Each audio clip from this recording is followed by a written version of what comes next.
The advice and opinions expressed by the host of Autism Live and her guests are meant solely as suggestion and should not be in any way construed as child-specific advice. The Center for Autism and Related Disorders advises working with a board-certified behavior analyst who has experience with autism before starting any intensive behavioral intervention. Any choices you make in determining your child's treatment are completely at your own discretion.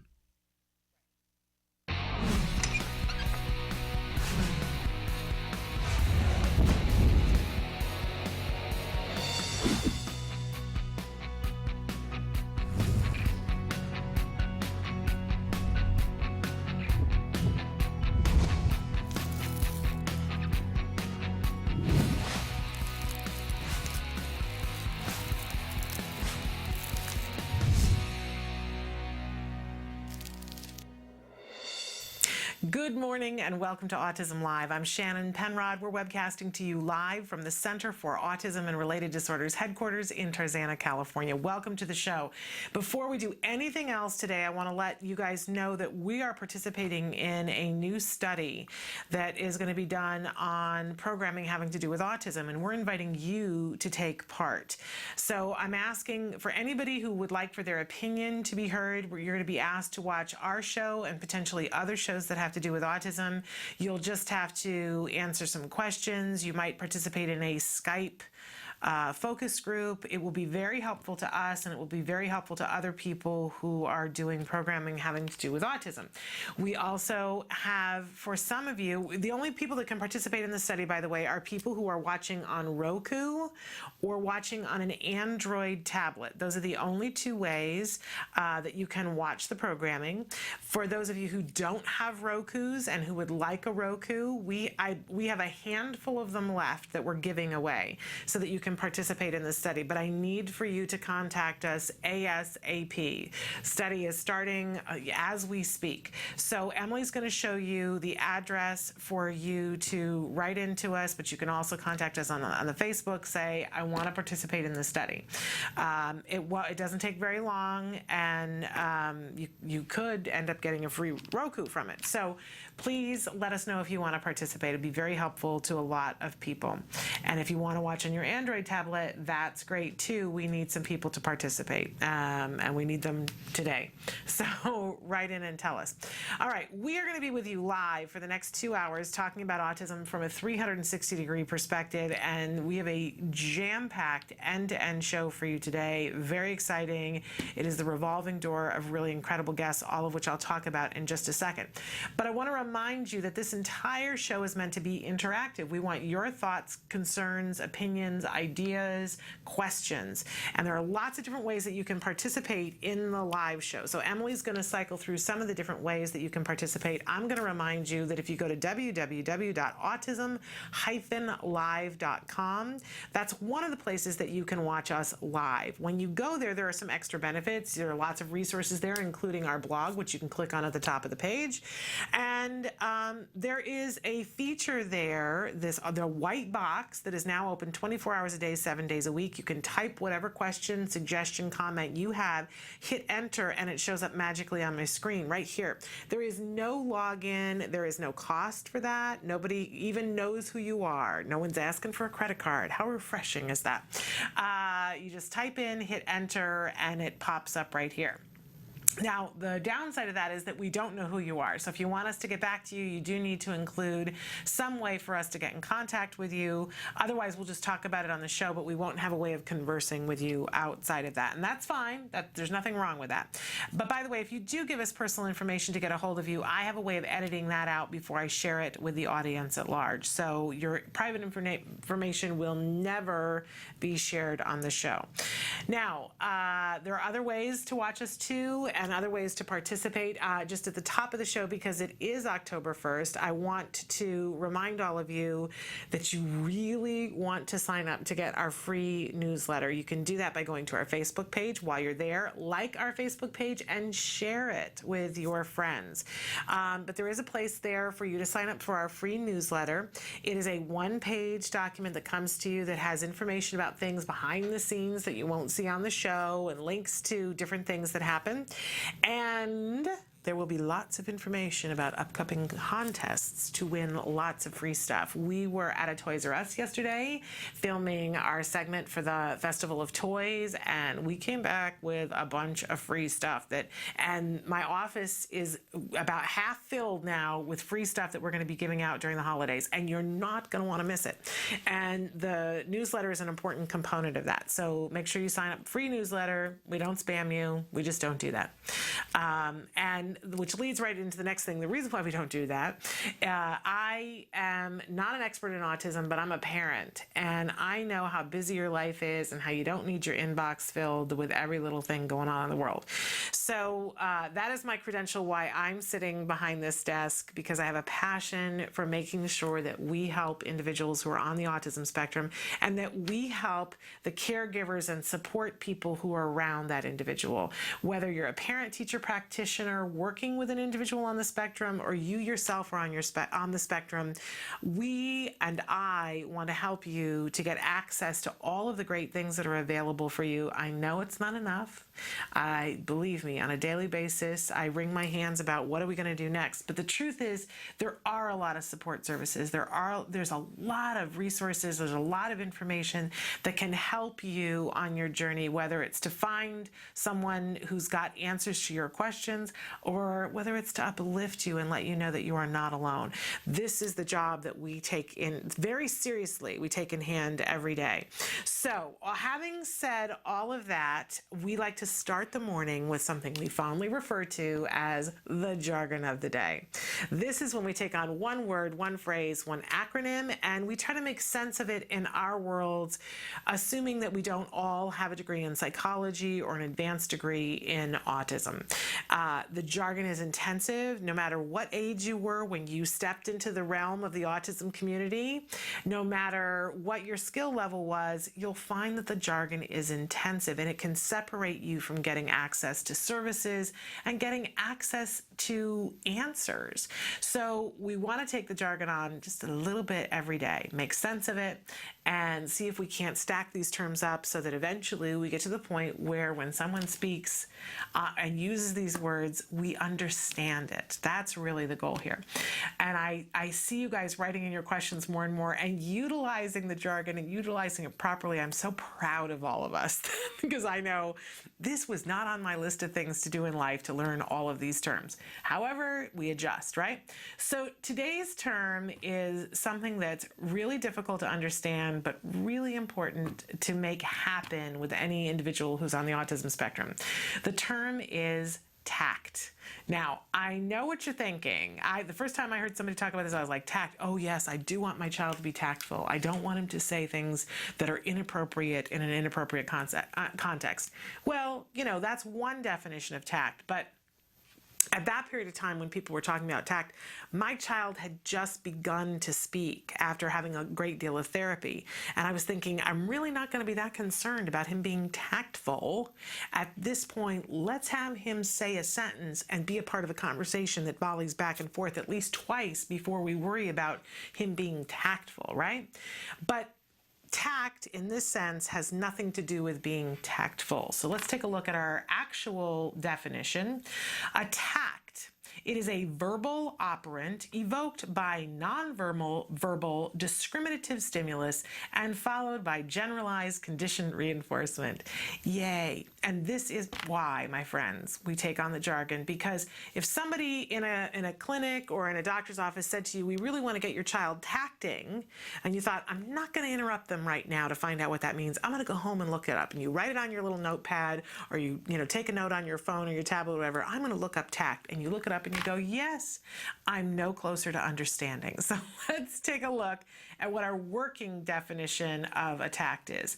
Tacting is when we are spontaneously labeling or commenting about things that the child comes into contact with for the purpose of communication.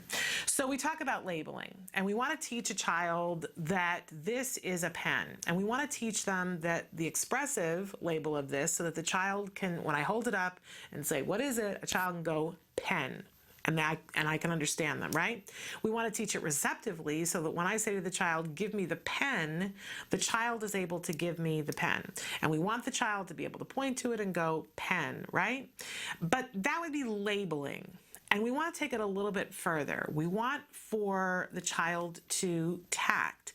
Tact is when a child sees something new or novel come into their environment, and for the purpose of not just labeling it, because a balloon could fly by and they could go balloon, they're labeling it balloon, but there's nothing other than labeling it in the intention of saying balloon in that case. But there is tacting where the intention of it is to create discussion. Now, discussion isn't always vocal, right? But if a balloon flies by and a child points to it and says, balloon, because they're wanting for me to notice it, now that's part of a conversation. That's tacting. That's the child calling out what something is, labeling it, but labeling it with the intention of including me in their world. So now we're both looking at the balloon, and now we have joint attention. And we're looking at each other going, oh, it's so exciting that it's a balloon. So that's what tacting is. And it's a really difficult skill to get at because it's supposed to happen organically in our environment, that the child just starts to do it. And if you've been around a neurotypical 2-year-old, you know that they do this. Unfortunately, for a lot of our kids on the autism spectrum, they don't. So we have to go about teaching it, which can be really interesting. We set up the environment so that something new and novel happens, and they call it an impure tact because we're prompting it in some way to hopefully get to the point where a child will do it spontaneously. It's one of those things that as an autism parent, you think, I have no idea what this means. Is it that big of a deal? But you begin to realize how important it is that we set up circumstances so that your child can tact.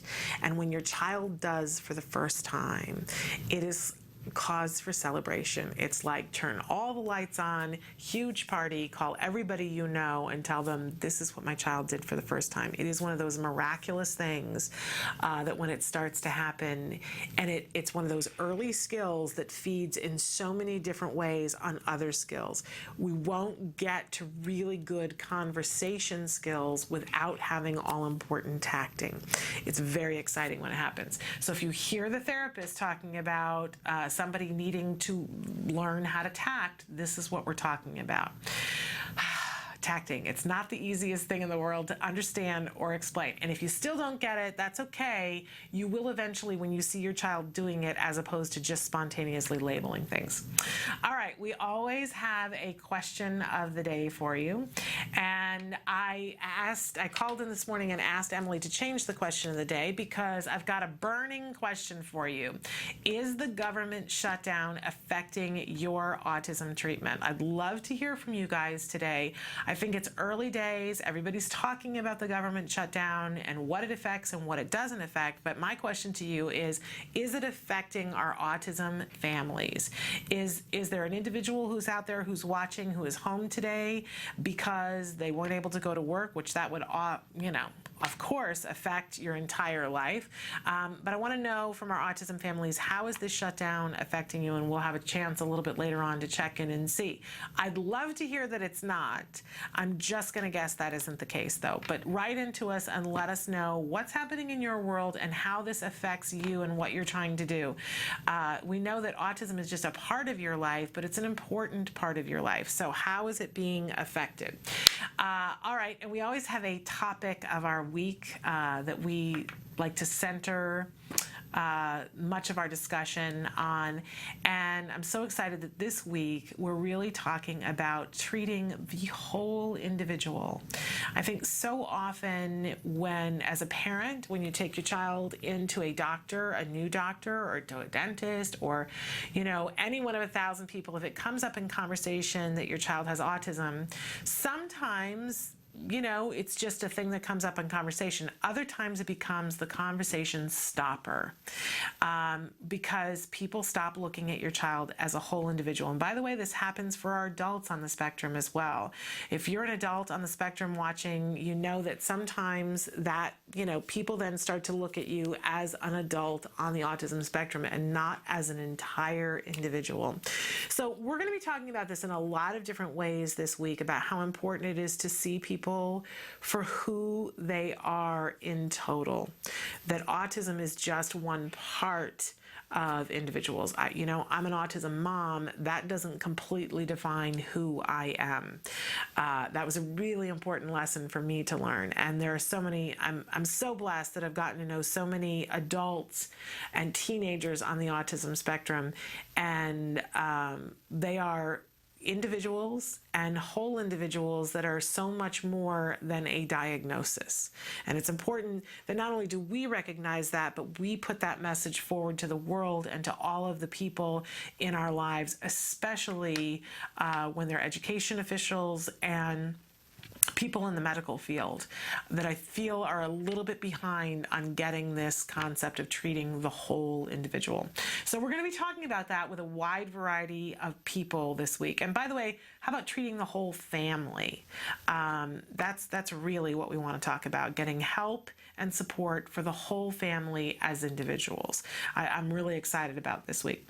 So I mentioned we have a packed show today. Some of the different things that we have going on here in the show. In just a few minutes, we're going to be joined by some students from CSUN that they've got a really exciting event that's coming up. You've probably heard of the film Wretches and Jabberers. On their campus, they are going to have the two gentlemen who star in that film there, and they want to let you know how you can participate and be involved in this really important event. So they're going to be with us in just a few minutes. Caroline Wilson is going to be with us a little bit later on in the hour. She's the executive director of the Autism Society of Los Angeles. It's possible that she is going to be bringing somebody with her who is really autism royalty. So we'll see if that pans out or not, but Caroline is a treat in and of herself, and so she'll be with us talking a little bit more about the self-determination bill that we've been talking about in the last week and giving us an update. And then Matt Asner is going to be joining us again today. He is the executive director of Autism Speaks Southern California. He was with us last week to give a response from Autism Speaks about this new Disney guest assistance policy. And he'll be back to answer some of the things that you guys have said, but I've asked Matt to come in on a regular basis because I think it's so important that we start to get more and more of the dad perspective, what it's like. And he's not just a dad of a child who's on the autism spectrum, he's a brother of a young adult who is also on the autism spectrum. So he's a great, great resource. And I look forward to having him here on Tuesdays and having conversation with him and allowing you guys to have conversation with him as well. So all of that and some really incredible news stories that we have to cover as well. Don't forget that tomorrow, Ask Dr. Doreen in the first hour, and in the second hour for Let's Talk Autism with Shannon and Nancy, Dr. Andrew Wakefield is going to be with us via Skype. This is the first time that Dr. Wakefield will be on the show. Of course, he's going to be talking about a very controversial subject, a film that he's involved with making, Who Killed Alex Sportakalis.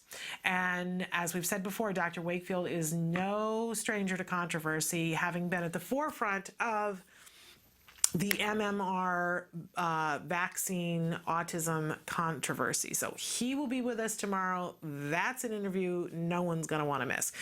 We're going to take a break and come back and talk with these two wonderful students from CSUN about this Wretches and Jabberers event. So stick with us. You say howdy, we say hi. Let's get rowdy, let's get wild. Let's get wild. Let's get wild. Let's get wild. Let's get wild.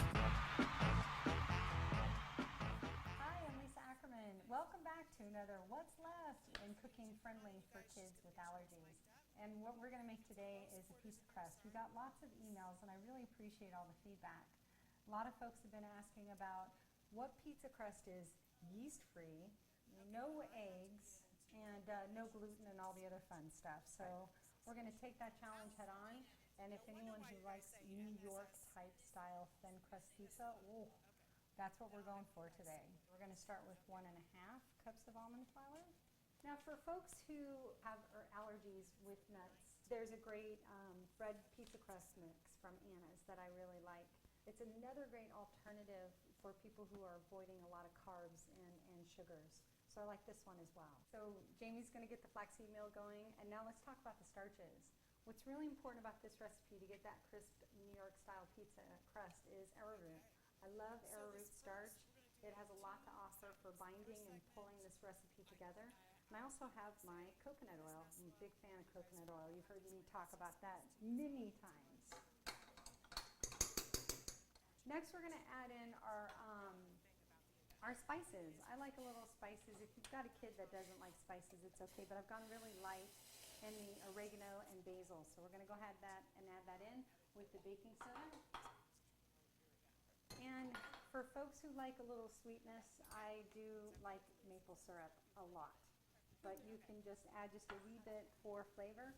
I use typically maybe ½ teaspoon. So what's great about what Jamie's helping me with now, it's great for kids that have digestive issues. It gives a great deal of fiber and also allows a binding, like what you would look for in a gluten flour. This is a great gluten-free option. And this is a modified recipe from the website Real Sustenance. I love those guys. They do a great job, but I always like to tweak things, but appreciate them. Shout out. So we're ready to roll out our pizza crust. I'm so excited, Jamie. This tastes really good. We're going to get the pizza crust going and the pizza toppings ready as well. So all I'm doing with the pizza crust is laying down some of my great parchment, unbleached parchment paper. And scare your husband with the rolling pin. That's always good times. So we're just going to real simply roll this thing out. You really want it to be as thin as possible. And it's really all a matter of preference as to how thin you want it to be. This is not a really good thick crust, so that looks good. So I'm just going to go and outline my pizza crust so it's going to look a little prettier when I take it out of the oven. So don't be afraid of the rolling pin. Your husband can be afraid of the rolling pin, but you don't need to be afraid. This is why you gotta love parchment paper. And here we go. We're gonna pre-cook this at 350 for about 22 minutes. Look at this pizza crust. It's not totally cooked yet, so that's okay because we're gonna add our toppings to this. Most of us have a can of organic tomato sauce in our pantry. So all I'm doing is adding in just a smidge, okay, a quarter teaspoon of oregano. A smidge doesn't work in measurement. A quarter teaspoon of basil. And a wee bit of salt. Okay, a quarter teaspoon of salt. And for kids who are really sensitive to tomatoes, this is great because you can make it as fine as you want it to be.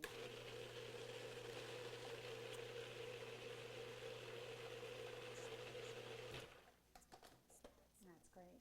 That smells good. So if you want to cheat, you can use this puree. I like to take the roasted tomatoes, which is great, and push this around on my pizza crust. I know I use my fingers. That's the only way to make pizza. Exactly. It's made with love. Kids love helping to make pizza too because they feel really involved in it. And they get to put however much they want of things. So Yeah. Good family affair. And we love the Daya cheese. It goes on pretty much almost everything in my house. I'm going to go ahead and add the Daya cheese here. Too much cheese makes it a little soggy, so you may want to cook it a little longer and have it get a little bubblier. We're also using some organic sausage. This is the sweet Italian sausage, and the more the better. And then we're going to add our sliced back olives. I love olives, but again, if you've got a kid that likes pepperoni, there's a great nitrate-free pepperoni from Boar's Hill. There's our pizza ready to go in the oven. I'm ready. Let's do this. Our pizza's in the oven at 400 degrees.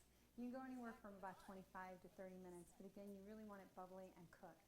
If you put it at a higher temperature, the fake cheese doesn't like that and it can scald. Your kid's gonna love you for such a great pizza. We'll see you next time on What's Left. If you have any questions, please email us at autismlive@gmail.com, or you can hit facebook.com/autismlive, or go to the TACA website at TACANOW, TACANOW. There's thousands of recipes waiting for you to enjoy. We'll see you next time at Autism Live. What's Left? You say howdy, we say hi. Let's get rowdy, let's get wild. Let's get wild. Welcome back to Autism Live. I'm so thrilled to have two amazing young women here with us live in the studio. We have Sheelah Peterson and Kelly Ryan. They are from the CSUN NISLA. Okay, Kelly, tell us what CSUN and NISLA mean. Absolutely. So we're both students from California State University Northridge. That's CSUN. We're a university located in Northridge, California, which is just one of the schools in Los Angeles County. And then NISLA stands for the National Student Speech Language Hearing Association. There are different chapters on different campuses that have communication disorders and sciences programs, audiology programs, and speech therapy programs. And our group really works on spreading awareness for individuals who may have difficulties with communication in any way. And right now, every year we try to throw different events to get the community involved, to learn more about how they can help out with different, events, different opportunities, and just spread awareness. So you've got a great event, though, coming up. Sheelah, tell us what you have coming up. So the event we're having this month, October 19th, it's going to be held at the Cal State Northridge campus. The event name is called More Like You Than Not. And it's based off of a film called Wretches and Jabberers, like you kind of discussed earlier. The two gentlemen in the film both have been diagnosed with autism, and they both communicate through typing. And we are actually sponsoring them and their aides to come with them to do a presentation at our school. It's a campus-wide event. It's open to everyone in the public. We are asking people to RSVP for this event, and all this information I know will probably be on your guys' website. Absolutely. But if people want to know more, where's the best place for them to go to find out? Is there a website that they can go to? Yes. So they can go to www.csunnisla.wordpress.com. Okay, that will all be on our Facebook page, because that's a mouthful. Yes. But a really incredible event. And is there a cost for attending? It's free. Okay. We are asking for donations if people can donate, but we really just want, especially get the community involved, parents that have children with autism. Everyone and anyone could benefit from coming to this event, whether they're a professional that works in the field, or a student, or somebody that doesn't know about autism. or an adult with autism. Absolutely. And the two gentlemen who are the main focus of the film will be there, and there will be some question and answer opportunities. Definitely. So at the beginning of the night, doors open at 7. We're going to have different booths there, different information from the CSUN campus, what NISLA is.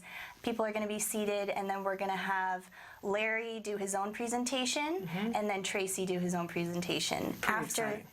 And then after that, questions will be submitted beforehand, and anyone is welcome to come and ask them questions in front of the audience, and they can talk about their experiences from the film, anything. Okay, great. And so again, that's Saturday, October 19th, starting at 7 p.m. on the Cal State University Northridge campus. Yes. But you must RSVP. Please, because space is limited, and we want a lot of people there, but... And it will be a very well-attended event, so you need to RSVP as soon as possible. We're going to take a short break, and then we're going to come back and talk with these two young ladies a little bit more about this event and why they're so excited about it. So stick with us.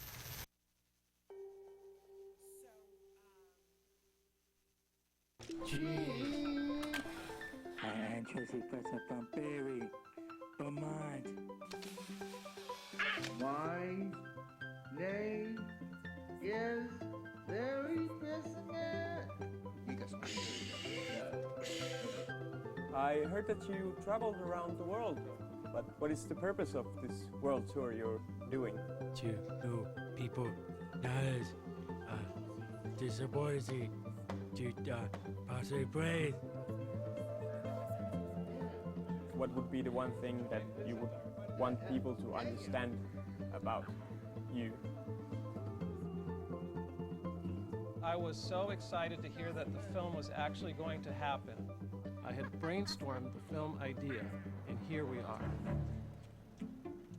know any questions of Larry or me? I'd like to know what it means to you to have autism.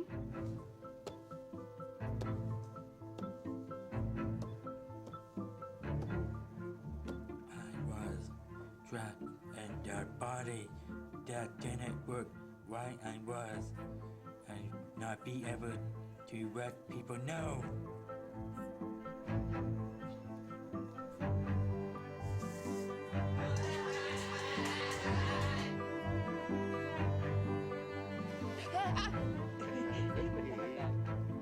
Do you think that any autistic child can start communication? People all want communication. Hello. Hey, Larry. I think we should go for a run right now. I gotta set up the computer here. Hello, everyone. You are telling us that our assumptions are wrong. Born like you, then not.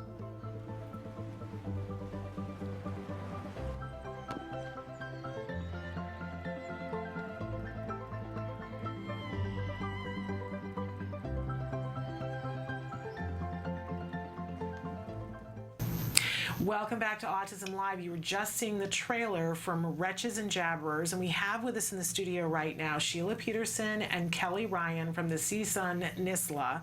We already had them explain what that means. But they've got a great event coming up on October the 19th at 7 p.m. on the California State University Northridge campus that's called More Like You Than Not, in the words of Larry. Yes. And so we just saw the clip. This is a really important film, and I'm so thrilled that you guys are going to be featuring these two gentlemen. Why did you want, what made the decision to reach out to them and ask them to come? Well, I had actually worked with children with autism at a behavioral company, and I really fell in love with this population of people. I mainly worked with children who are nonverbal, and after I saw this film, it not only changed my perspective on life, but I was very determined to meet these individuals so I could become more educated.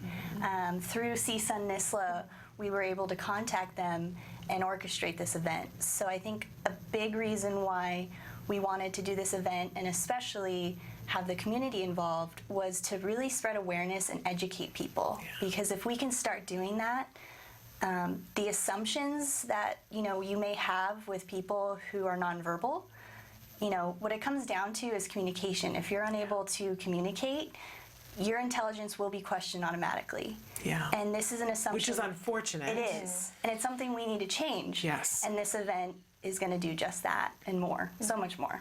Well, and we were talking during the break about the fact that the film is available in a couple of different places. Tell us where we can watch the whole film. You can watch the entire film for free on Netflix. You can also view it on iTunes. Okay, so a free download on iTunes. So honestly, everyone needs to take an opportunity to watch the film, but a rare opportunity to come to your event and get to meet these fascinating gentlemen and the two gentlemen who work alongside them that are that help facilitate for them as well. Yes, Pascal and Harvey will also be there, and they're also featured in the film.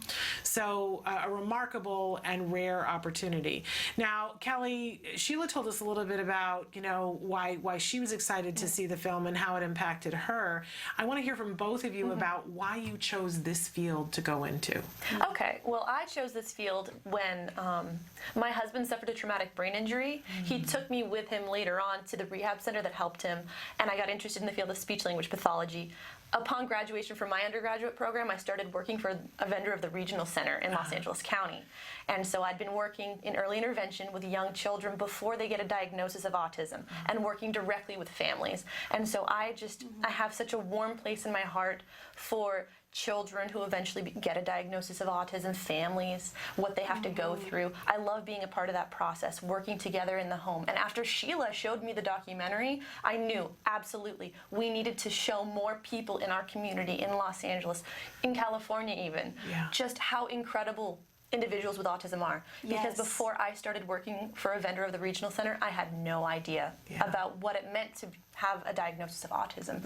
And it's so different from perceptions that the mainstream puts out there. Yes. Children and adults, individuals with autism, are so much more than their diagnosis. And we need to show everybody Definitely. And Larry addresses that in the film. He talks about, you know, having that label, and it's not, you know, the entire individual. Just because they have the diagnosis of autism is not their only identity.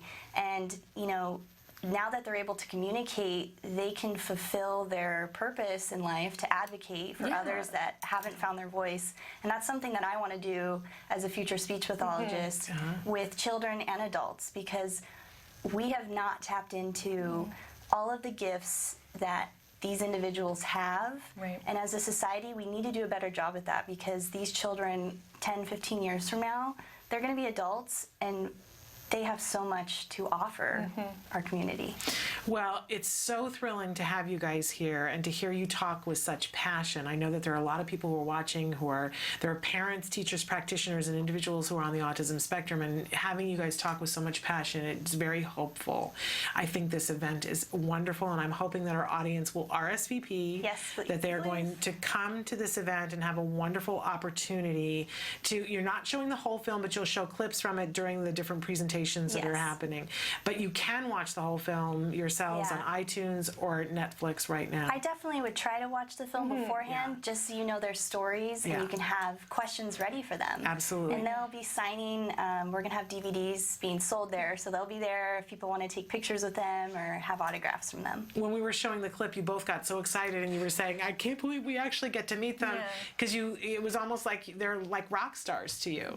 They're people I really look up to. I mean, they are so inspirational to, you know, instead of becoming bitter, you know, with everything that was thrown at them, especially in the time period they grew up in, they channeled all of that into becoming so inspirational and advocates, and that just inspires me, I'm sure, just to...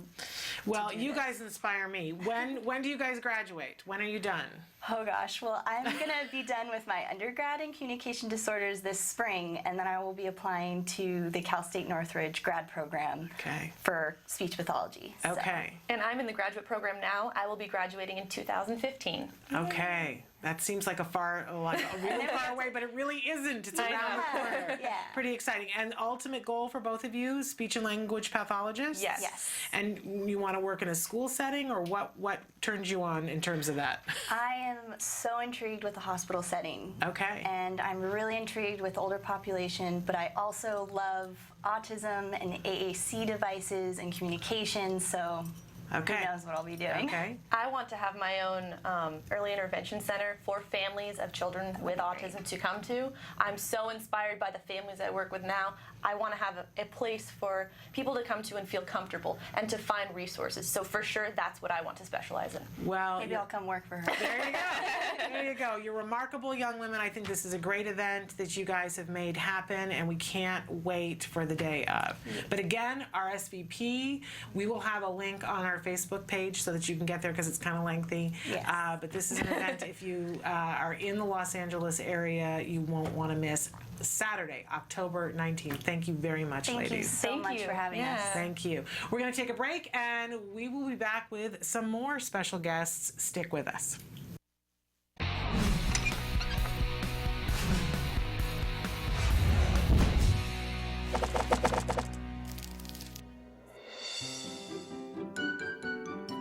Happy Halloween. We're here today to show you some really easy, healthy recipes that you can make for Halloween with your children. Okay, so the first thing that we're going to do is make this lovely cauliflower brain. And the ingredients that we need for this, we need some sort of a platter. We need a cauliflower, and we have an organic cauliflower here. Emily, take it away for us. We have some natural guacamole, some organic salsa, some potato chips, and then some pull string licorice. Okay, so those are all the things that we're going to need. Plus, we have a very sharp knife and a spoon. So using the knife and preparing the cauliflower can be something you can do beforehand, before you call the children in, depending on their ages and their skill level.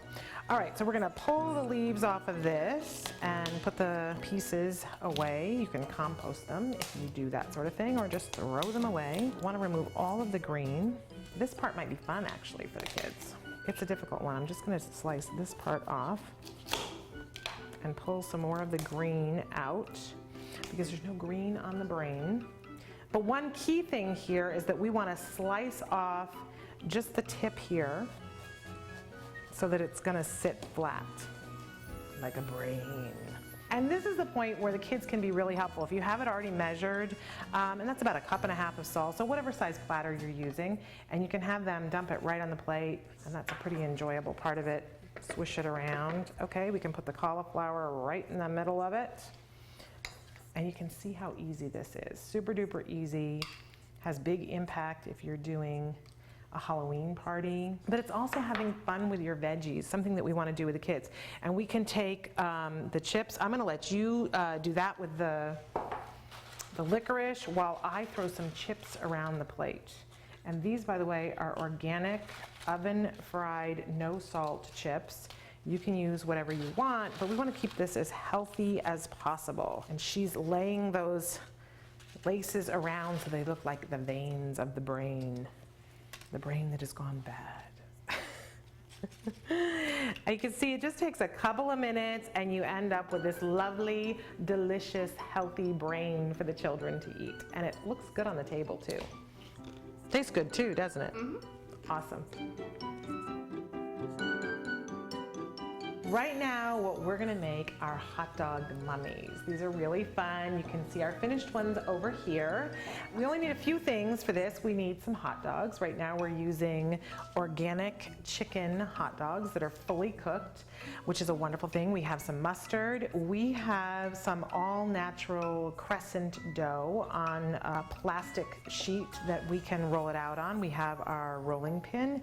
I have a little bit of coconut flour, but you can use any kind of flour that you want. This just smells awesome. And we have a sharp knife. So this is the part of the project that we want to be careful around kids. You could use a duller knife or a plastic knife, or do this part yourself when the kids aren't around. But if you open up your refrigerated dough and you roll it out, just throw a little bit of coconut flour onto it so that it doesn't stick as much to the rolling pin, and roll it out so that you can't see the lines anymore. Oh, it smells good, doesn't it? I love the smell of coconut flour. And it bakes really a wonderful scent too into the whole house. Okay, and it doesn't have to be perfect, because the great thing about this recipe is that it's very forgiving. If the dough breaks when you're wrapping up the hot dog, it's okay, because the mummy can have lots of different bandages. All right, we're gonna go and just cut through this dough. And they can be different width strips, it doesn't really matter. And you really could do this with a plastic knife. I want to mention too that if you have dietary considerations and you need something to be gluten-free, I did this the other day for my son with a gluten-free pizza crust mix, and it worked the same. I just had to be really careful. I thought that the key to it all was getting the dough really dry while I was rolling it out and cutting it out, and then wetting it before I wrapped it around the dry hot dogs. Okay, so I'm gonna take one hot dog and Emily's gonna take another, and part of the fun of this is that you want to make like a little hat so that there is a place later on to put eyeballs made out of mustard. So you can wrap it around the head, make like a turban for your mummy, and then start to, and you see it broke. Doesn't matter, because it's dough and it can be a separate bandage. It's not a problem. You just wrap it around. The kids love this because they know they're going to get to eat it later on. It's very healthy and a quick dinner that makes it really fun. You just slather it on. And then we're going to bake it for about 12 to 14 minutes at a 350-degree oven. See? Easy. He's got a head. Oh, yours is so much prettier than mine. She's Martha Stewart. Okay, so we're gonna put that into the oven. We don't need to do anything else, and I put it on some parchment paper so that I don't have to use any kind of spray or oil or anything and add ingredients. We're gonna stick it into the oven, and through magic, this is what they look like when they're done. And the other fun element of this is that then you take the mustard and you can give it to the kids for them to put eyes right on, and Emily's gonna do that. Awesome. And if you want bloody mummies, you can include ketchup. So, and those are big eyes. The other day when I did this with my son, he wanted to put sliced olives on top of the mustard for eyes. But you can see that these are cute, they're tasty, and really healthy. Those are mummy hot dogs. And you can write Happy Halloween in mustard if you're Martha Stewart. Very good. All right, we're gonna move on to some spooky spider cupcakes. So what you're gonna wanna do is bake a box of regular brand cupcake, or they have gluten-free, sugar-free options as well. Awesome ones, yes. Which are great. I pre-made these cupcakes standard. Cupcake rules apply. You'll need some eggs and some oil and water. But we've gone ahead and done that already. So what you wanna do is take some chocolate frosting, and we're gonna frost our cupcake with a thin layer. Doesn't need to be too crazy. Ooh. Yes. Smells good too. Does smell good.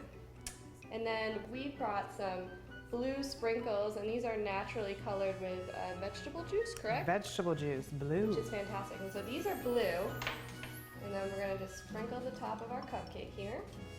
Awesome. For eyes, I just got some jelly beans here of different colors. You can use M&Ms or whatever you're more comfortable using. And all you want to do is split your jelly bean in half. So there's your eyeball, Shannon. Awesome.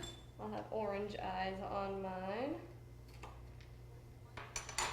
And then you're just going to place them in the front of the cupcake. And then for their little scary legs, we've got some pull and peel Twizzler here, but they also sell natural candy rope, which you can use as well. So then we're just going to pull off our little legs, and the cupcakes are soft enough where you can actually stick the little leg right into it. And you're just jamming them down? Just jam them in there. Alrighty. Ooh, look at that leg. And this is a good time to teach your kids about bugs and that they have 8 legs. That's a great thing to add to the lesson. And you know, there's lots of different other things too. Like I have frosting on my hands, and sometimes kids don't like that. It's a flexibility issue. But this is a wonderful way in which to work on those things so that, you know, they can take those skills with them later on. If it's at home and it's a little bit of frosting with you, it's a little bit more reinforcing because it tastes good than if they're on the schoolyard and it's mud and things like that. And once you're done, you have your little 8-legged friend. Mine looks like he needs a haircut, but but they're very fun and they taste good, and the kids will enjoy working on these. That's right, and they're super cute. They are. And that's Halloween. Healthy and fast and fun.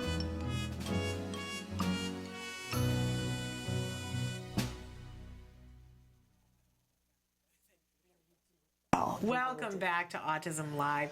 I told you that we have a jam-packed show today, end to end. Well, we have another wonderful guest that's here with us. Caroline Wilson is here with us. She is the executive director of the Autism Society of Los Angeles. Thank you so much for being with us today. Thank you so much for having us. Well, I'm thrilled to have you here. We've been talking about a very important bill, self-determination, so-called self-determination bill, and this was a bill that was sponsored by the Autism Society of Los Angeles, correct? Correct. Yes, there's 2 sponsors on the bill. It was us and Disability Rights California. We've worked hand in hand. What it means to sponsor the bill is that we are the ones that wrote the bill and are involved in any changes. So there's authors to the bill, which are your legislators. We're the sponsors. Okay, and this is a very important bill that's gone through some changes. You guys have really babysat it all the way along. All the way along. It's at a point now where it's sitting on Governor Jerry Brown's desk. Is that correct? It is sitting on Jerry Brown's desk. He has as of last week, he had 350 bills to review. It's not high on his priority list. So it's the more noise you make, the more people call in. They tick off every phone call, every email, and it gets more emails, more phone calls, more contact. The more bumps that up. So we're asking everybody to contact the governor, but I want you to explain to everybody what the bill stands for and why it's important that they contact the governor. Well, at this point in time, we started with self-determination because we felt that the regional center system, the current system, was not serving families in the best way. So we have a team of people that I have to thank: Connie and Harvey Lapin, Judy Mark, Alan Ehrenbaum, Mike Clark, who's a retired a regional center director, all came together and said we need to push self-determination. And what self-determination is basically people, parents and consumers or both can decide, I want to do self-determination. I want to make the decisions of where my services are going. If I need a job coach, I can hire a job coach. If I need more assistance at home, I can do that. So it's based on their person-centered plan. This is all going to be voluntary. So people are going to have to go through training, but it's going to give people choice. Yeah. And that is the main thing. And I have to say too that you've just mentioned all these incredible people who have been in the trenches in terms of getting services for individuals with autism for decades now. Right. Amazing people. And all of you are people who have children who are on the autism spectrum that are now adults, correct? Correct. Connie and Harvey have I think he's 54 or 45-year-old, and Mike Clark has a daughter with Down syndrome who is also an adult. Alan and Judy have Josh, and Josh is now 15. So, yeah. So all on the old. And I want to point out to people watching that you guys are the pioneers. We are the pioneers. If anybody knows what we need later on down the road, it's you guys. You guys have put together this bill, you've babysat it, and you're saying, can we get some help here? We need the big push to have people get the governor to sign this, and we're not out of the woods. I think people assume when it's on his desk, it's going to get signed. No, we are not out of the woods. We just received a letter from the Association of Regional Centers, who have sometimes supported the bill, supported with amendments, and then at one point didn't support the bill. They said they support the bill in theory, but they're wanting to add additional cost onto it. And when you add additional cost, it kills the bill. Yeah, it slows it down or kills it. It kills it. So it's really important that people today, not later on next week, whatever, no, today, please, you've got to help out our pioneers, get this bill. It will help all of us as well. Where would you like them to go to send the message to Governor Brown? Go to our website, autismla.org. There's a banner at the top. It says, click here for messages to Governor Brown. There's phone calls. Phone calls haven't been effective unless you do it really early in the morning or really late, like 4 o'clock. But because they haven't been taking phone calls. But emails, there's several places where you could tweet. I haven't found the direct line for tweeting, but I know many of you could. And just keep the pressure on. Okay, so what's the website again?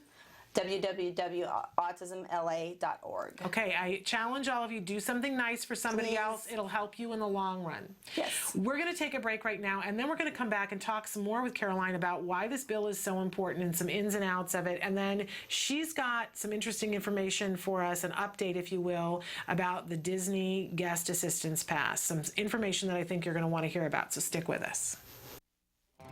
The Institute for Behavioral Training provides courses in applied behavior analysis for the treatment of autism. Access IBT e-learning videos on the move and learn at your own pace.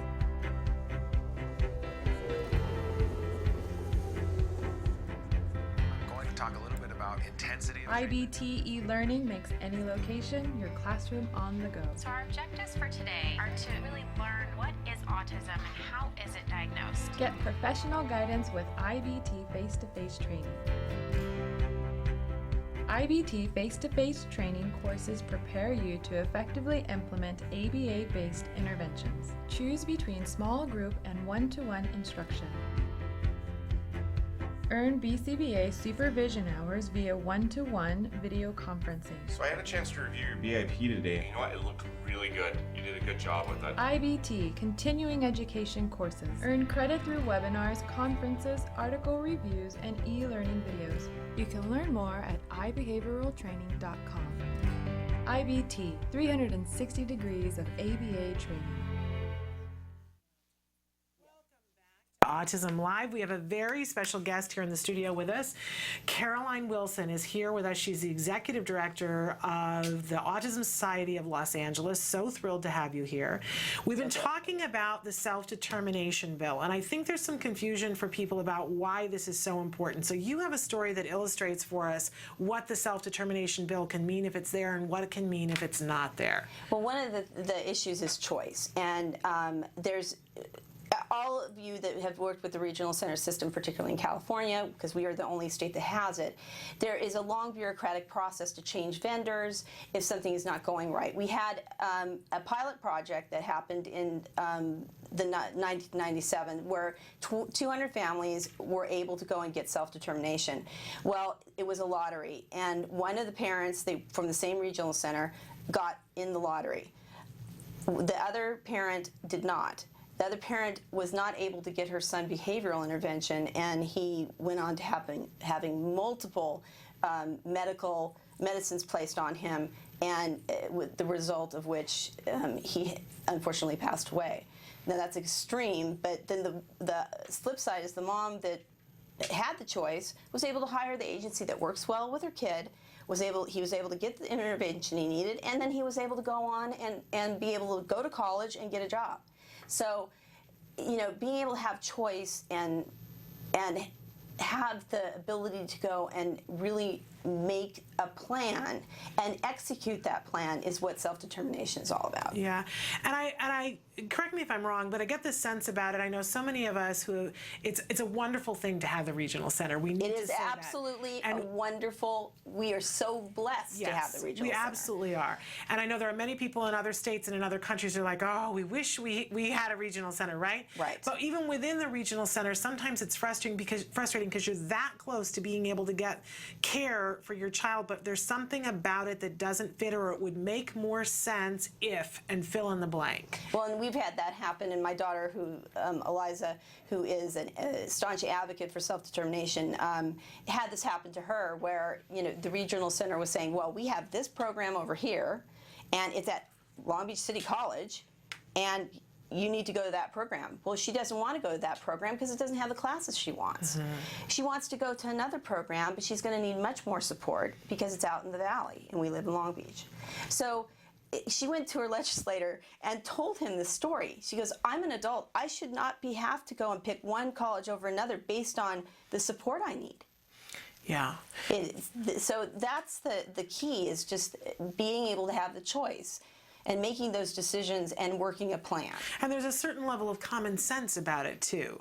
That if we have this paper mill of people making one-size-fits-all decision, when are we going to acknowledge once and for all that our kids are not one-size-fits-all? They are not one-size-fits-all, and I think one of the problems with what has happened over the years is the regional centers, no fault of their own, has had the legislature cut and cut and cut services that can be given to our population.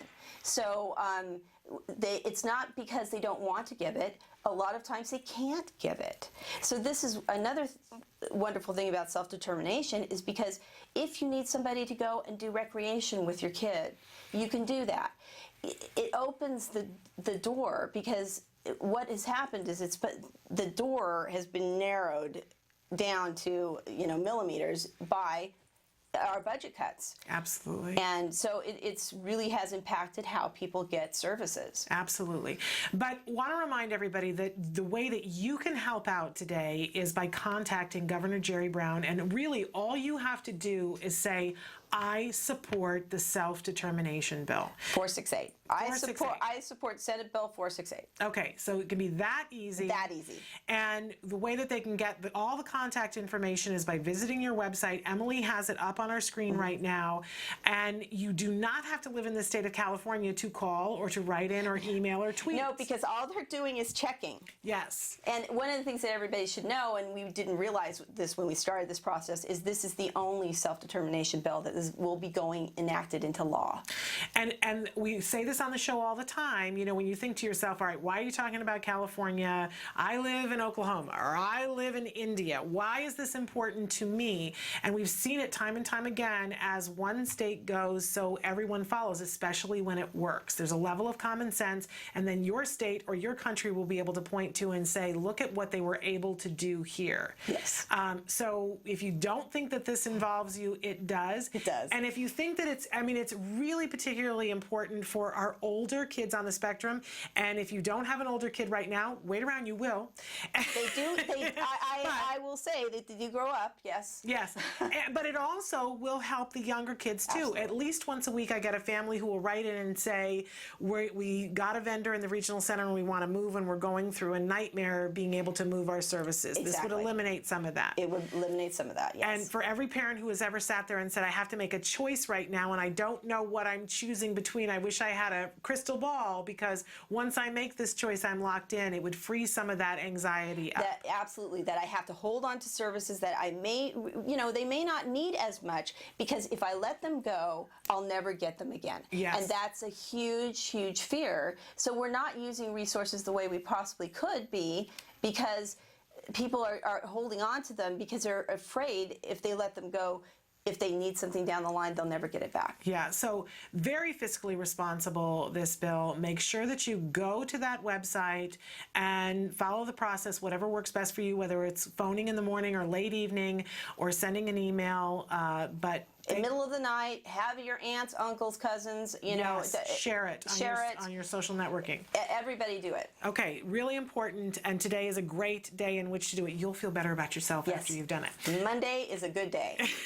Today's Tuesday, or though. Tuesday, but it doesn't matter. It's Monday for a lot of us. Yes, exactly. Okay, all right. I missed a whole day. In any case, it's the 1st of October. Today's a great day to do it. There you go. All right, we're going to take another short break, and then when we come back, Caroline's going to talk to us about an update about the Disney Guest Assistance Pass. This is something we've been talking about. Stick with us.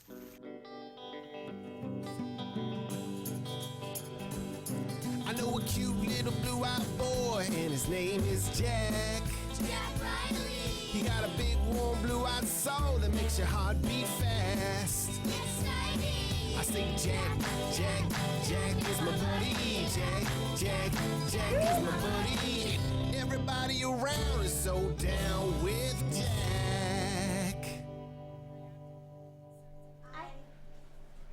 I think Suzanne has her camera to take a picture of me. That's true. What are you doing today? I'm going to the park. And what are we going to do at the park? Say hi to 5 kids. Cool. Let's do it, Jack. I think there are a lot of kids out here. Hi. Jessica, Jack Riley, and Dad are at the park again to give Jack Riley an opportunity to socialize with peers. Here, unlike at school, Jessica can observe to see how he's doing and prompt him when necessary. Their goal today is to say hi to 6 kids and have them get used to using several different phrases to initiate conversation. As they go on more outings, Jessica will prompt him less and the conversations will become more natural. You want to come play with me, guys? What's your view? I'm building a tower.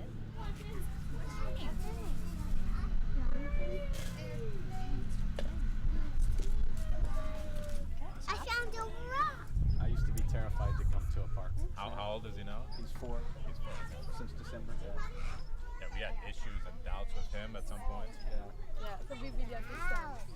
Yeah. It's the best thing that happened for us, though, because then you go get the services that you need as opposed to just waiting and waiting and waiting for him to get. So he's had 2 years of fantastic help. And now he's talking and talking and conversations. Now he won't shut up. Okay, go to sleep. Yeah. Daddy, but wait. Right Thanks very much. My name's Mike. My name's Ronnie. Ronnie, nice to meet you. Today was a great day at the park. For me too, I met some nice people. I don't think anyone there, aside from the camera, thought there was anything different about my son.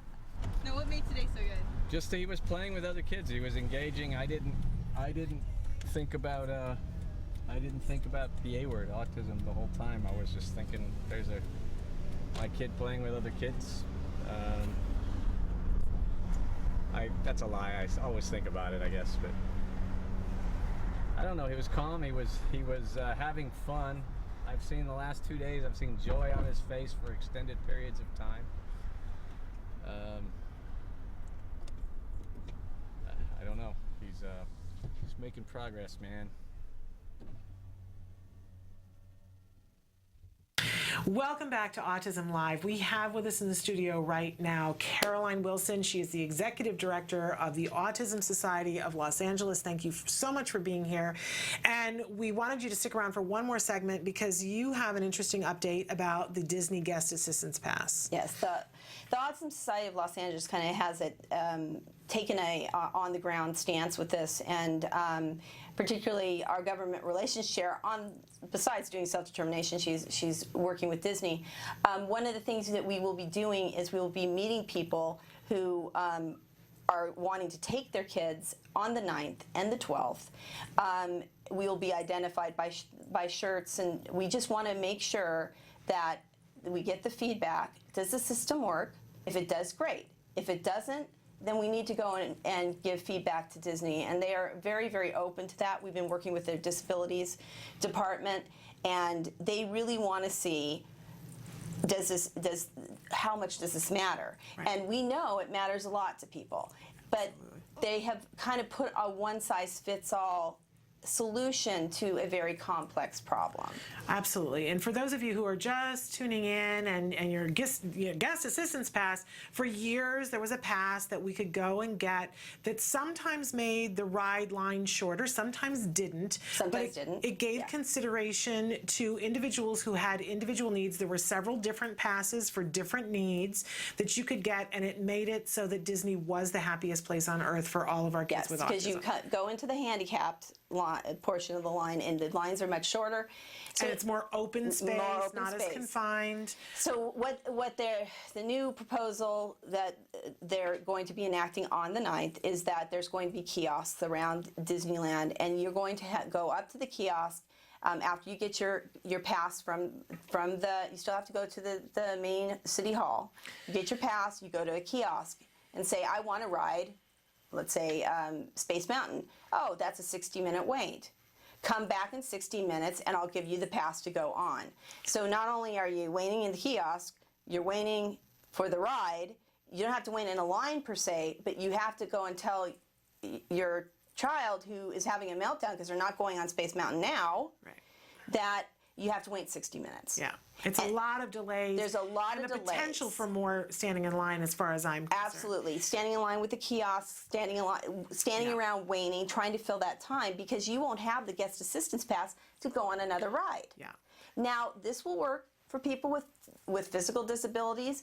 I think it would work for my children because they're older and they could kind of go on something else while they're waiting. Mm-hmm. But our kids with emotional behavioral challenges, which a lot of our kids have, will not be able to do this. Yeah, I think the general consensus is there are a lot of people who are saying there are aspects of this that aren't going to work for certain individuals. And Disney, as you said, has been very open to, we're going to be evaluating the process, but what I love is that you're taking a very proactive stance and saying you're going to be on the ground on the 9th and on the 12th, taking notes, interviewing families, watching what happens to report back to Disney with actual facts of this is what happens. Absolutely. That's what they're kind of asking us to do. They haven't blessed us to go into the park and do this, but really they're going, well, how do you know it's not going to work? Right. So you're going to demonstrate and give them absolute specifics. Now, if there are any families that are out there that are going on October 9th or going on October 12th, what would they need to do to get in touch with you to be involved with how you're going to... You could go to our website and just an email, or you could email, and I pass that information on. We have a contact us page. Okay. Go onto the contact page, say when you're going to be there and what your telephone number is and email, and then we will go and organize it. Okay. We already have 5 families going on the 9th, so we hate to have you be a guinea pig, but we have to really show and prove to Disney that this might not work for everybody. It's honestly, and I've been talking to them as well, it comes down to making sure that everybody has the right information, and you're making sure that they have the right information. They have to have the right information. So, we could suppose that it's not going to work, but and that's we can not tell them fine. horror stories about the past. And but it's awful. That's not going to get it done either. No, they're not. They're really not interested in that. Right. So I thank you for taking the lead on that, and we'll look forward to, will you update us on what happens with that? Okay, absolutely. Great. Thank you so much for being with us today. Thank you for having me. Remind everybody, you've got to go and let the governor know. Let the governor know. Bug him, bug him, bug him. You know, keep on doing it. Okay. We're going to take a break, and then we're going to come back with Matt Asner from the Autism Speaks chapter, Los Angeles chapter, Southern California. That's what I want to say. So stick with us.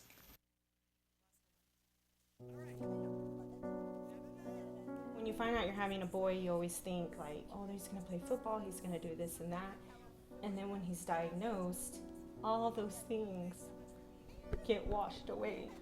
It's like that piece that's always in the back of your mind, you know, where is he, what is he doing, is he safe? We really didn't know what we were dealing with. I wish that they could have directed me a little bit more and provided me some information. I was a young mom. I didn't know what it was like to raise a boy, despite a boy with autism. Hundreds of thousands of families are not getting the help they need for their children with autism all around the country. ACT Today is determined to bridge the gap. These families really have to go through a lot to get a grant. The application process isn't easy. The records, the diagnosis proof, they're really battling for their kids. So when we can give them a grant, it is so wonderful to see that they succeed in getting that help for their children. Our founder, Dr. Doreen Graham-Pichet, is an amazing woman, and she is one of the world's foremost authority on behavior of children with autism. She's extremely knowledgeable, and she oversees every single grant we give. She is part of that process. People may think of autism care and treatment as simply schooling or therapy, but you know, we provide important safety supports, things like fencing, for example. The whole family's living in fear of that child running out into traffic. I recently delivered an iPad to a little boy with some of the apps that are out there for children with autism. Miracles happen. I got the iPad from ACT. From ACT, What did it say? Can you repeat that, Dustin?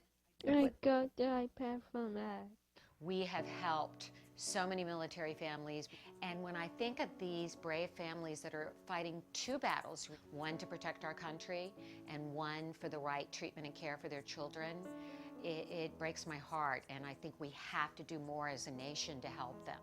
There's not a day that doesn't go by that we don't think about it. Some people say, oh, he's normal. You don't see the battles that I see every single day. My husband does have to deploy, and when they get on that bus, that might be the last time that my kids ever see them. So I called, and they informed me that he had received the grant, which was like a blessing from above. I was just like speechless. I just started to cry because, you know, without it, we would have been lost. The ACT grant was a total miracle. Without that, they wouldn't be able to receive the service dog. So we're so appreciative what they've done for us as a family. Recently, ACT Today funded a program for military children with autism in San Diego, the Inclusion Films program, which is run by Joey Travolta, and teaches kids on the autism spectrum literal filmmaking skills. They learn how to make a movie. Are we ready? There you go, got it. Okay. Everything that goes into the process of making a film goes into everyday life. So they're learning life skills, they're learning to collaborate. It was really nice to know how much they were enjoying this camp, and they're with people who are supporting them and are making them feel great about themselves and their differences and their similarities. And I get 2 kids that are working together and apart and together and apart, so it's an interrelationship as well as a camp and a learning experience. It It's so fulfilling when I get letters. One stands out for me, a boy who was 14 with Asperger's, and we gave him a grant to go to a drama camp. He wrote to us and said, "Dear Act Today, thank you for letting me belong for the first time in my life." These kids are remarkable. You know, we underestimate them. They're so knowledgeable, they're so capable, and we can change the life of a family, which means changing the life of a community.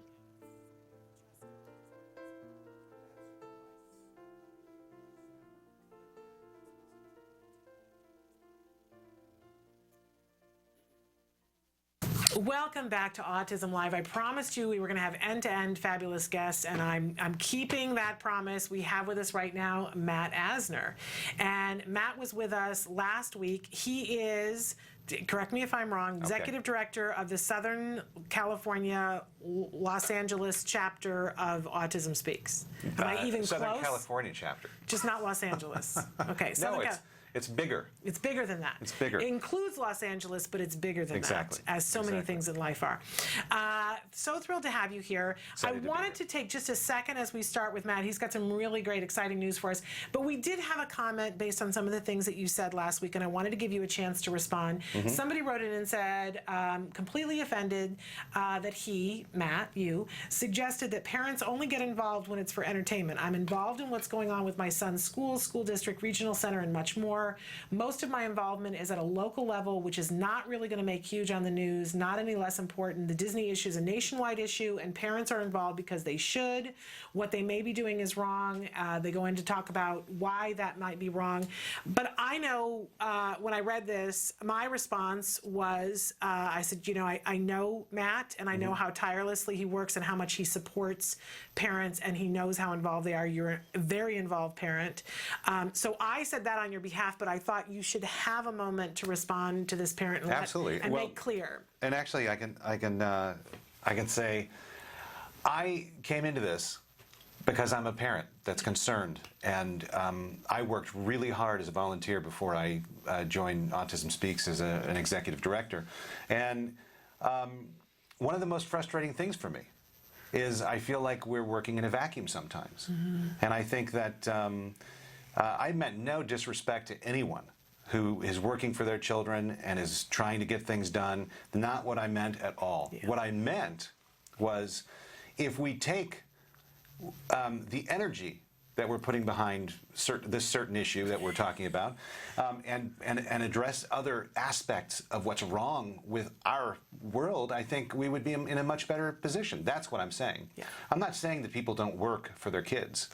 You know, I think autism parents are some of the most hardest working. As I said, I did something called Interacting with Autism.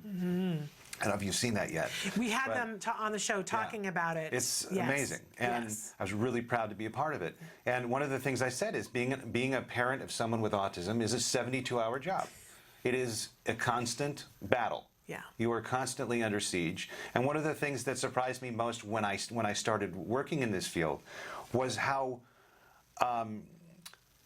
different it was for everyone, and how much you had to really be the squeaky wheel to get the services that you need. Yeah. And it's wrong. It's terrible.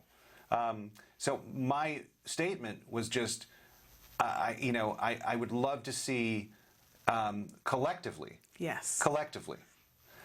more juice behind these issues like adult services, like early access to care, employment. These things are incredibly important, and I'm not discounting anything that anyone's doing for their own children or for their community. Yes. I'm just saying there are important issues, and unless we're really loud, they're not going to get noticed by the people that matter. Yeah. That's all I'm saying. And I meant what I said. I do know you to be somebody who is so supportive of each individual parent. You are a wonderful. They're my wonderful, heroes. Yes, and you live that. Every parent I work with is a hero. Yes. I mean, they're all incredible people. They're some of the best people I've ever met. Yes, and I know that you celebrate that. I see that, and that's how you conduct your life. So we just wanted to give you an opportunity to comment on that. Absolutely. We're going to take a short break, and when we come back, we're going to have Matt tell us about a town hall meeting that you're all going to want to know about. So stick with us.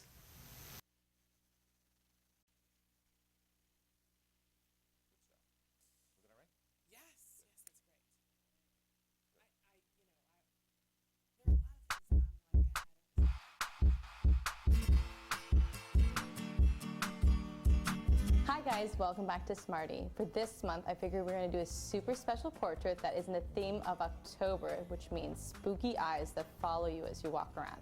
In this activity, you and your child are going to work on emotions and socio-dramatic play.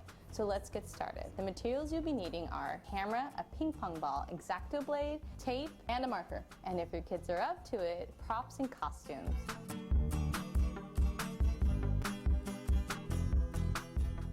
Now let's take some photos. It's a great time to work on emotions and socio-dramatic play. Let's get our props.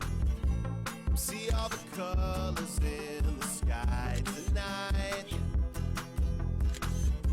It's time to let the sunshine hide. Once you finish your photo shoot with your child, select one of the photos and print it out on a large piece of paper. Now that you've selected your photo, you're going to take an X-Acto blade and just cut out the eyes from it. This part of the activity is definitely only for the adults. Now that you've finished cutting out the eyes, what we're going to do next is take a ping pong ball and cut it in half. You'll see why in just a moment. So with the ping pong balls, we're going to create the illusion of the following eyes. So what you're going to do is take a marker and you're going to make a dot in the very, very center. You're going to want to make it like the same size of what the iris was in the photo. Now that the ping pong balls are done, I'm just going to tape them to the back of the photograph. So does it look like she's following you? Well, I hope you enjoyed this activity for Smarty. Until next time, craft on, guys. Can you see me flying by your side? Welcome back to Autism Live. In the studio with us right now is Matt Asner. He's the executive director of the Autism Speaks Southern California chapter. I'll get it right eventually. That's right. You got it right. Okay, there we go. Good. And you have a town hall event coming up next Wednesday? No, this Wednesday. This Wednesday. Tell us all about tomorrow. Well, it's at 7 o'clock at the Semel Auditorium at UCLA. Okay. We're talking about employment. We're talking about we actually are going to feature 4 organizations or companies that employ people with autism and chat about the important issues about employment. And some of them are Extraordinary Ventures, Autonomy Works, Non-Parallel Institute, and Leah and Marie's Cakery. All right. And what's great about this is, you know, we're going to have them present, and then we're going to have a question and answer period.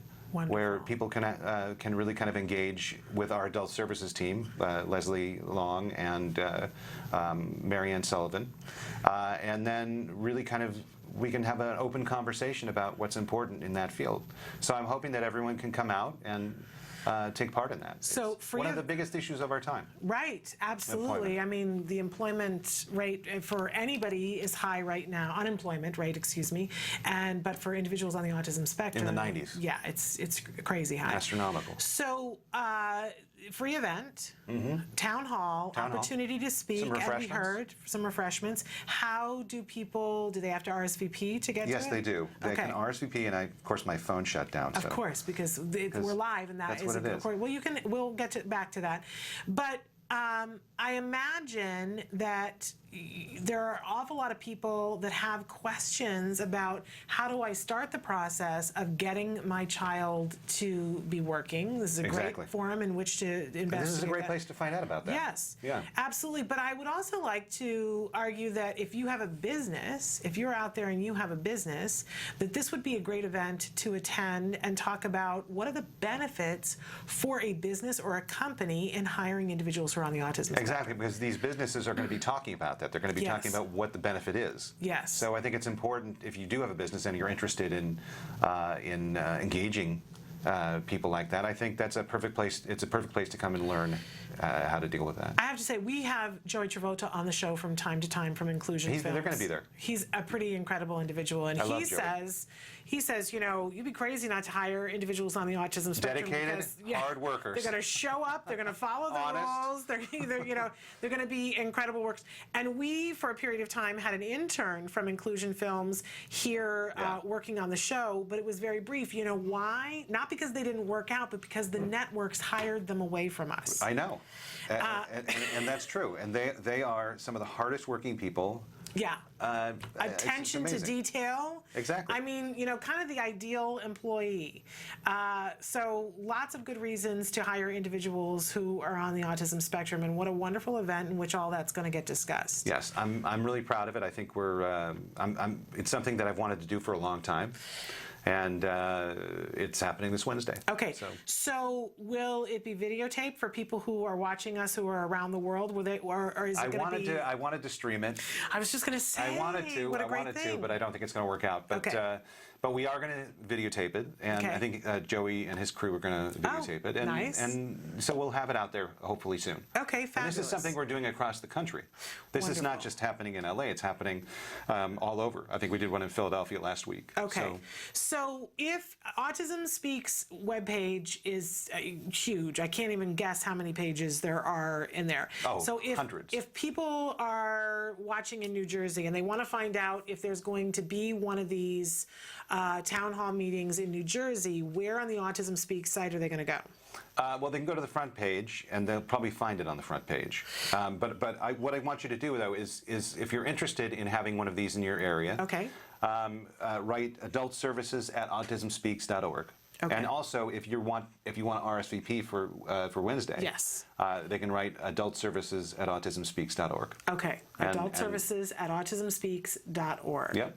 And, wonderful. And we'd love to see them. We want as many people there as possible. And pack the room. Pack the room.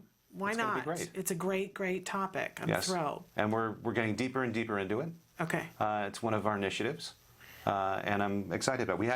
We had one of the great things about what we do is we're now really crossing the lifespan. We're really spread across the lifespan. And 2 weeks ago, or 3 weeks ago, we had an event at Magnolia Place where we had Children's Hospital, UCLA, and all these amazing organizations, 211 LA County, and several other, Learning Rights Law Center, a Special Needs Network.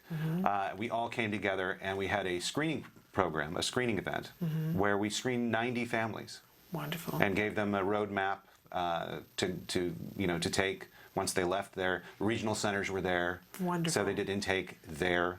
Yeah, so it's great. It was incredible. Yeah. And speeding up the process. No, exactly. Not only that, but when someone is diagnosed with autism, especially in the underserved communities, by the way, and it's crazy what's going on there, because you're talking about kids being diagnosed at 7, 8 years old, and I'm talking about kids that obviously have some issues. Yes. And they're just being overlooked. And what happens is they get diagnosed, or they get screened, and they're pointed in some directions, and they just kind of get lost, and they don't have direction. Yeah. And what we wanted to do is we wanted to make a clear path from screening and then for them for diagnosis and beyond. Yeah. So because it's really crazy what's going on. I mean, the average age for the country is 5. And which is we know insane. that that's not going to get it done. No. The average age needs to be 3 or younger. It has to be 18 months. There we go. Has I to like be that. 18 months. I love That's that. the goal. That's the goal. No kid should be diagnosed later than 18 months. Okay. Well, can you stay for another segment? Yeah. All right, so we're going to take a break and we're going to come back more with Matt Asner. Remember, you can be asking questions in real time on the live feature on autism-live.com. Stick with us. Hi everyone. In the cold winter months, it can be really nice to sit down and enjoy a nice, warm apple crisp. And thanks to Breads from Anna, we can make one for you gluten and yeast free. So let's go over what we're going to need. To make the filling, you're going to need 1½ teaspoons of ground cinnamon, 1/2 teaspoon of nutmeg, 1 tablespoon of fresh lemon juice, 7 cups of Granny Smith apples, and 3 tablespoons of Breads from Anna pie crust. For your topping, you're going to need 1 cup of rolled oats, 1/3 cup of brown sugar, 3/4 of a cup of Breads from Anna pie crust mix, 3/4 of a cup of butter melted, 1 teaspoon ground cinnamon, 1 tablespoon vanilla, and 2 tablespoons of water. Don't forget to preheat your oven to 350 degrees. So now let's cut some apples. We're going to peel and slice 6 apples. So as you're cutting your apples, make sure you add your lemon juice to make sure that they don't brown and oxidize.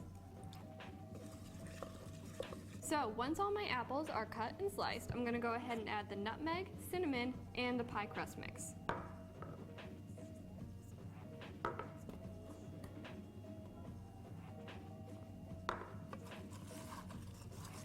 we're just going to stir these together.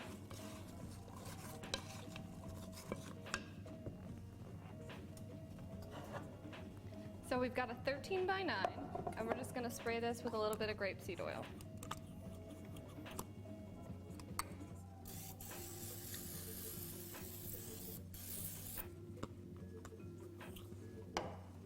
And then we're going to pour our apples into the dish. And to make our topping, we're just going to combine the rest of the ingredients in a small bowl.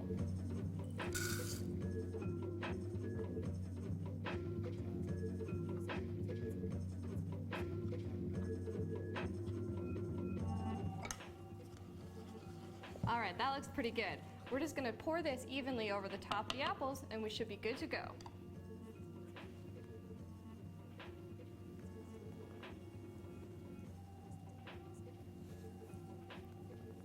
All right, this is ready to bake, 30 to 35 minutes at 350 degrees.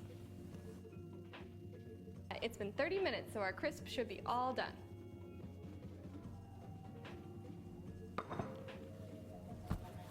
All right, it's pretty hot, so you would probably want to let it sit for a little while, but we're going to go ahead and serve up a slice here. To learn how you can win free mix from Breads from Anna, visit our Facebook page at facebook.com/autism-live. See you soon. Welcome back to Autism Live. I just have to congratulate Emily on that great cooking segment, and we love Breads from Anna. Have you tried any of the Breads from Anna mixes? Well, you know, I'm off bread. Oh, well, there you go. But, you know, for you, I would try it. I tell you, there are a lot of things. I don't. Did you ever do the GFCF diet? No. Okay. So, but you probably have tasted some things that are GFCF in your life, right? Yeah. And they taste like things that we don't even want to talk about, right? Sometimes, a lot of them, yeah. But when we went on the GFCF diet, and my mom would send us from Iowa, because they're based in Iowa, tried actually the banana bread and the pumpkin bread. And, you know, there are some things that you can make that are GFCF that you can't feed to anybody who isn't GFCF. These are things that you can feed to somebody else. I would feed it to the therapist. We would have a party or whatever, have get together, and I would make those, and people would go, oh, this is great. This is absolutely wonderful. What is this? What makes it? And I would go, yeah, it's GFCF. And they would go, no way. So I just got to meet Anna for the first time, the Anna from Breads from Anna. It was like me meeting a rock star. I got excited. I'll have to try these. I haven't tried them. It's amazing stuff, and, and they've given us a bunch of recipes, so we set Emily loose in the kitchen. I'm a big fan of pumpkin bread. So I'm telling you, this is like serious pumpkin bread. Okay. And it also doesn't have sugar in it. It has a little bit of honey, granulated honey in it, but there's no sugar in it either. Okay. It's well, really next time I off the come, charts. you should have some. Yeah, I should. It's that time of month, right? I mean, it's October. It is that time. I mean, yes, it is that time of year. Yes. Time of month is an entirely different thing, Matt. You don't want to go there. But in any case, we are here with Matt Asner. Yes, never mind. We're live. We keep it real here. But in any case, you are the executive director of the Southern California chapter of Autism Speaks, the huge organization. I mean, there are many, many organizations, but Autism Speaks is recognized as the big guy on the playground. And you got all these events that happen, but you've got something coming up here in Los Angeles. Tell us. We do. We have, it's an annual event that we have. This is the third year we've had it. And every year it gets bigger and better, and we're really excited this year. It's called the Blue Jean Ball. And this year it's at Boulevard 3 on October 24th. Okay. And we have Dave Grohl is going to play. Very cool. Which we're really excited about. And with the White Buffalo, who's amazing. If you haven't heard the White Buffalo, check them out. And Ryan Bingham. Very cool. And then possibly one more, but I'm not ready to announce that yet. Okay. But it would be amazing. Okay, so it's the Blue Jean Ball. You've got all these wonderful performers and guests that are there. You're raising money. Yes. What are we raising money for? Raising money for Autism Speaks, for our initiatives. Right. And we always talk about the fact that it's like a three-legged stool for Autism Speaks. You're raising money for research. It's actually a four-legged stool. Is it a four-legged stool It's a four-legged stool. Okay, tell us. It's research, advocacy, awareness, and programs and services. Okay, Family great. services. Okay, great. And so if people want to go to this event, how would they find out?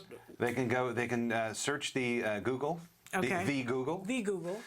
For Blue Jean Ball, and it'll be like the first one that comes up. Okay. Or you can go to events.autismspeaks.org/Blue Jean Ball. Okay.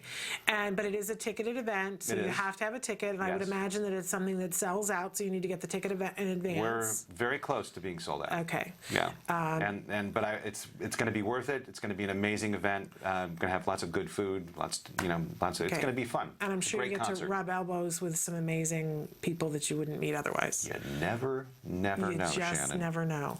You just never know. So, well, we thank you so much for being here. You're going to join us on Tuesdays on a regular basis now. I'm really looking forward to that because I was saying before, we'll look forward to you letting us know what's happening with Autism Speaks, but I want everybody to know, and I want you to know, that's not why, as much the reason why we invited you, as that I really want a dad's perspective on a regular basis. Absolutely. And you're not just a dad, you're a brother as well. You've got a brother. I am. Who's on the spectrum. Yes, and I mean, we're talking about two different people, completely different people. Yeah, and different generations of how the treatment was administered, and so you've got quite a perspective. Absolutely. So we'll look forward to hearing from Matt on a regular basis.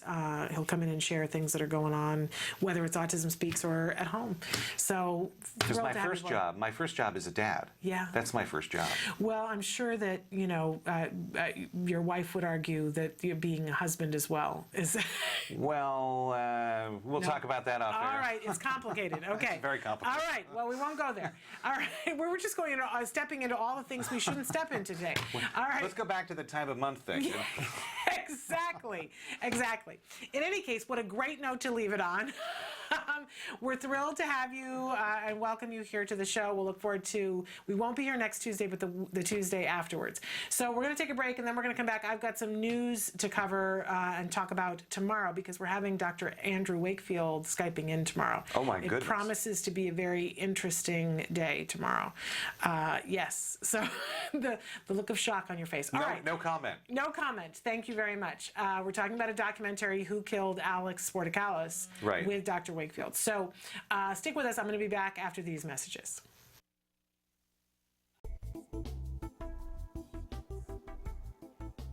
Skills is an online program that provides assessment, curriculum, positive behavior support planning for challenging behavior, and progress tracking, and it does this all in one place. The skills assessment and curriculum addresses 8 areas of development, which even includes advanced higher level areas such as executive functions and cognition, which pretty much makes skills the only ABA-based set of curricula for teaching more complex skills, things like problem solving, planning, self-management, perspective taking, and even inferring and predicting others' private events. Skills is a 4-step system.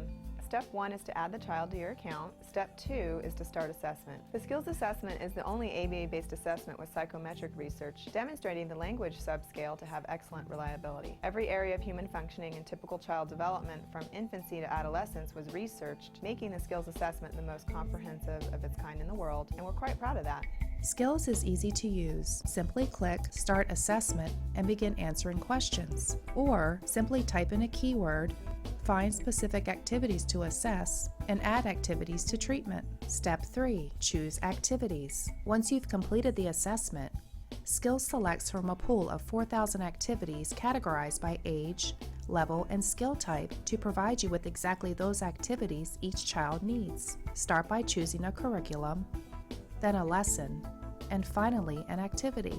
Click the information icon to view prerequisites, ages in which targets develop, examples, and IEP goals. Click the video icon to watch a short video. Once you've identified an activity you want to teach, adding activities to treatment is a snap. Step 4. Start treatment. Here you can access customizable activity lesson details, add your own customized targets and exemplars, and edit an activity status such as introducing or mastering it.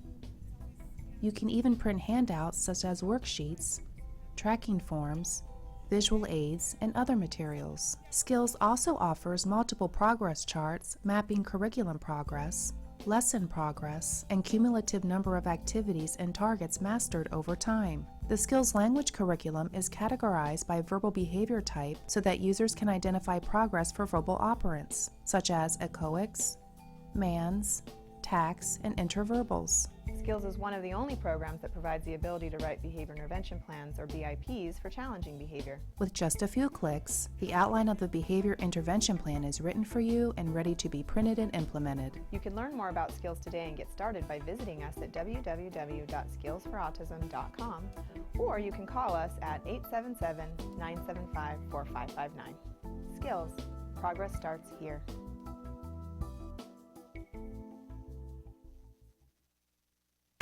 Welcome back to Autism Live. You know, it's a very exciting day here. It's October 1st. There's a lot that's going on in the news. And if you turn on the news, you're going to hear a lot about government shutdown. So I wanted to make sure to take a couple of minutes today to talk about some of the things that are going on in the autism community. First of all, Jet Blue, the airline, has instituted an autism travel program. Now, you know, I say this all the time on the show. Isn't it remarkable when people do the right thing? And isn't it remarkable when people do something that makes sense? We've heard countless stories of individuals with autism getting on a plane, whether it's a child or an adult, and that, you know, something happens, there's a sensory issue, the people on the plane don't properly deal with it, don't understand what's happening, and it resolves itself by the person on the spectrum and their family having to get off the plane and find alternate traveling arrangements, which is not what needs to happen. So JetBlue has started an autism travel program, and recently, I want to get the right part of this article here, there were 300 individuals who were on the autism spectrum who, around 300 children and their families, gathered at JetBlue's Terminal 5 as part of an inaugural Blue Horizons for Autism, a new program from JetBlue and Autism Speaks that aims to help kids with autism become more familiar with flying. It's the first autism travel practice event ever held at JFK, one of the nation's busiest airports, and the Transportation Safety Authority and the Port Authority also participated. And what they did was gave them information, went through some different sensory things with them so that the kids could be more aware of what was going to happen on the plane. What was also exciting as a byproduct of it is that there was training for the individuals who were going to be on the planes. And as we disseminate this information and they get the opportunity to see how kids will react when, you know, the air kicks on, then we become informed, right? And isn't that going to help with safety issues for all of us? They did align, as I said, with Autism Speaks to be able to do this. And so again, that's called the Blue Horizons for Autism program. We look forward to seeing this become more prevalent in all of the different airlines. They were given an opportunity to sit on the plane, to interact with flight attendants, and to see the cockpit. So I just think that's a remarkable program. We thank JetBlue for participating in that. Also, for those of you who are sports fans, the Ernie Els Autism Golf Tournament has teed off at Trump National. This is the big kickoff for the Trump National Golf Club. It happened yesterday morning. There was a summer-long fundraiser for PGA golfer Ernie Els Foundation, and his wife said our main objective was to make it easier out there for kids so people will recognize who they are and know how to treat them and understand what their abilities are and how strong they are and how much they can contribute to society. To date, they have raised I believe that it's over, is it over $30 million? Am I reading that right? Oh no, they're going to raise $30 million for an education center for youth ages 3 to 31. But $6 million. They've raised $6 million so far. So really remarkable. And I noticed in the news that Darryl Hannah has publicly announced that she was diagnosed with autism as a child. I find this really interesting. Some of the different headlines have said actress Darryl Hannah battled autism, as if that she does not continue to battle it. But she has let it be known publicly that she struggled as a child with, as she terms it, debilitating shyness as a result of the disorder. She is, of course, a 52-year-old actress. You probably know her from movies like Splash, Wall Street, Steel Magnolias. And she says that she is now able to quietly manage her symptoms. So a very interesting thing. She quoted in People magazine as saying, "I've never been comfortable being the center of attention. It's always freaked me out." She has also said that she has in the past refused to do promotional interviews or talk show appearances, saying, not because I was above it, but because I was terrified. And she went on to add, "I wasted so much time scared, self-conscious, and insecure." Well, I congratulate her on making it public, if that's what's right for her in this time, and hope that that will continue to shed some light. I know that we have so many individuals who are on the autism spectrum, young women who could use a role model, and perhaps that's something that Darryl Hannah would feel comfortable doing. We're going to take a short break, and then we are going to come back with a couple of questions that you guys wrote in over the weekend, so stick with us.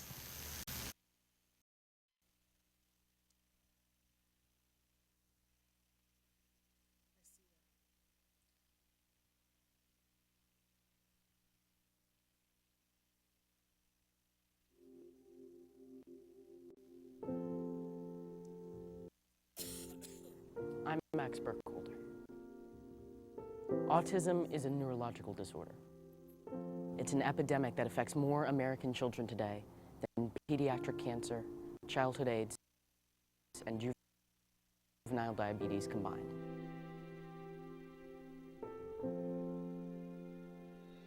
But there is hope. Research proves that intensive treatment can benefit the lives of children with autism and their families. ACT Today is a nonprofit organization that provides funding for families that cannot access or afford the treatment that can help their children reach their highest potential.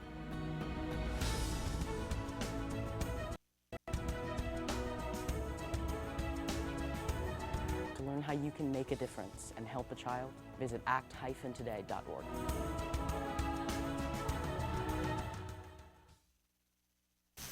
Welcome back to Autism Live. We're looking at some of the questions that you guys wrote in over the weekend. I'm going to take on a couple of them. Some of them I'm going to save for Dr. Doreen tomorrow. Want to remind all of you that Dr. Doreen Granpeche will be here tomorrow morning for the first hour for Ask Dr. Doreen. This is your opportunity to ask her real questions in real time. And remember that we're really looking at focusing on the whole individual. So feel free to write in those questions starting now, and we'll start compiling them for tonight. We will take live questions tomorrow as well. But the first couple of questions I always ask are ones that are in the pool from beforehand. So in any case, that's the first hour tomorrow. Don't forget the second hour tomorrow. During Let's Talk Autism with Shannon and Nancy, our very special guest via Skype will be Dr. Andrew Wakefield. We have been reporting in the last couple of months about the case of Alex Sporticalis. And Alex was a young teenager on the autism spectrum who had very profound symptoms that had to do with autism. His mother was raising him as a single parent, and she had the help of a caretaker. And this last spring, Alex was engaged in so much self-injurious behavior and occasionally lashing out and hurting his mother. So she got to a desperate point where she didn't feel like she was getting the support that she needed, really wanted to make sure that she got him help. I think at one point she called the police, and the police suggested that she take him to the hospital. So that is in fact what Dorothy Sporticalis did. She had her son taken to hospital. He was admitted to the emergency room, and he was so difficult that to handle, and he was so upset that they really had a hard time examining him. He was lashing out at the different officials and in the hospital and the different staff people. They ended up chaining him to the bed. Eventually they removed his clothing because he there was a danger of him harming himself. So for 13 days, he was chained naked to a bed. Now, the mother had gone there seeking help and did not feel that that was being helpful. There wasn't a whole lot else that was happening with her son other than the fact that he was being chained to the bed. So different news sources found out about this, and we covered it here on the show. She was asking for help. At one point, the hospital was suggesting that they wanted to take away her rights as a parent to make medical decisions for him so that they could make medical decisions. And so we covered that on the show. It attracted a lot of attention from a lot of autism organizations who stepped forward to say, we want to help you. One of the people who stepped forward and said, I want to be of help to you, was our friend Polly Tomey from the Autism Media Channel. And so Polly said, this is horrifying and this can't be allowed to go, and stepped into the process, was trying to help Dorothy get help for her son Alex, including to have him looked at for gastrointestinal issues. And in the process, the Autism Media Channel, Polly Tomey and Dr. Andrew Wakefield, who are in charge of the Autism Media Channel, said, why don't you let us make a documentary of what's happening in your family? More people need to know about this. So that process had started. And then just a few short weeks later, we got the news that Alex was dead, that his mother and the caretaker attempted to not only end his life, but end their life because, as the mother was quoted as saying, she didn't think that this world was a good place for any of them. The only thing that they were successful in, unfortunately, was killing Alex. So the mother and the caretaker are up on charges of murder. We can all sit in judgment in lots of different ways, right?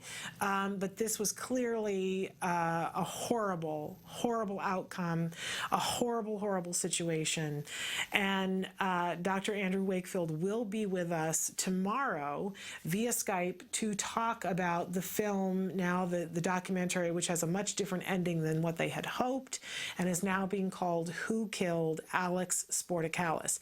Even the name of the film is controversial. I know there are people who have already been very outspoken about the name of the film and about the film itself. So Dr. Andrew Wakefield, no stranger to controversy, who was at the center of the MMR vaccine controversy, will be here with us via Skype tomorrow to talk about another controversy, this film, Who Killed Alex Sporticalis.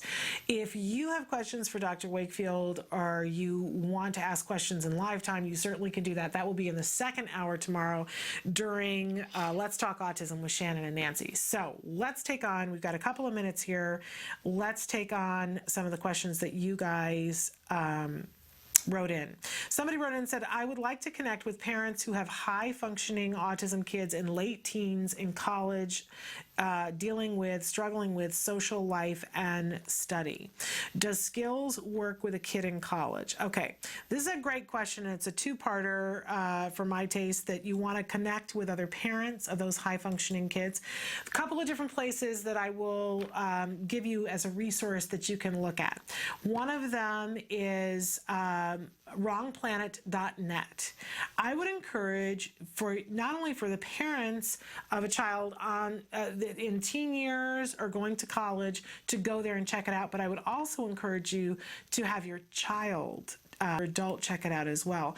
What you will find there, and wrongplanet.net was started by Alex Plank, who is a regular guest on our show, and Alex himself is on the autism spectrum, and what you will find there are resources and individuals talking to each other who are on the autism spectrum and are very adept at doing computer and who have questions. So you'll meet other people who are saying we need help with studying and these kinds of things and with social interaction at the college level. But you're also going to find people who are on the autism spectrum who have figured out the way to make it work for them. And that's different for every individual, but you're going to meet thousands of people there and find that they have found thousands of different ways of making it work. I think you'll find it very hopeful and that you'll meet people that you can interact with. So that's wrongplanet.net. That's a great, great resource for meeting other people like that. Two of the other places that you can check out, the AutSpot has different forums. If you go to AutSpot, they are on Facebook. Just look up AutSpot, and they also have a website as well. You can go on their different forums and you can specify and say, I want to go on a forum that's for parents of kids on the spectrum who are in college. Or you can put your teenager or college student on and have them just go on a forum that's individuals who are on the spectrum that are going to college. So another great way, it's like Facebook for autism. And then there is another site, myautismteam.com. I believe it's .com. You can go there and have an opportunity to meet other parents too who are having issues dealing with studying and social interaction that comes with college.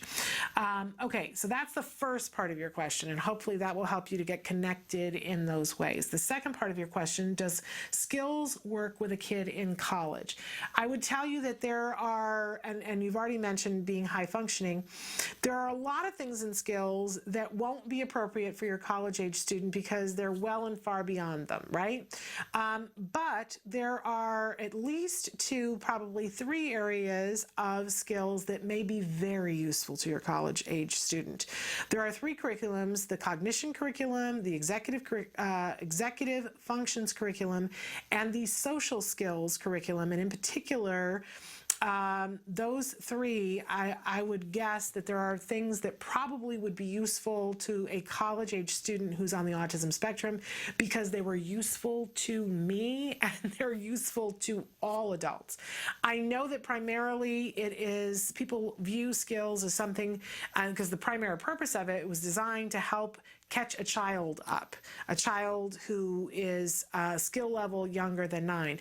But there are a lot of lessons that begin to develop by the time somebody is 8 years old that we spend the rest of our lives perfecting. The rest of us, all of us. Doesn't matter whether you're neurotypical or you're on the autism spectrum, you still spend time perfecting that. Perfect example in the social skills arena, there are things like joining a conversation, being a part of a group conversation, ending a conversation, repairing a conversation, being able to recognize boundary markers to know if somebody's listening to you and how to repair it if they're not listening to you.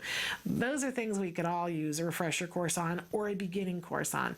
I particularly loved the curriculum on ending a conversation because my husband will tell you I did not know how to do it at all.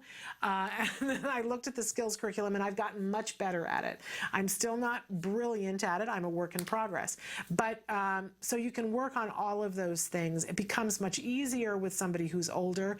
And when somebody is high functioning, often it can just entail them reading through what the steps are, actually can help them without having to, do anything more than that. Like reading a book about, I did not know that when you're entering a conversation in a room full of people and the conversation is already happening, that one of the ways that I can do is lean forward, that I can turn my body to get into the group, that I have to modulate my voice to be at a certain volume to come into the conversation that's already happened, that I want to listen to the conversation for at least 3 turns to be able to identify what is the conversation about, that I want to ask myself, do I have something relevant to add?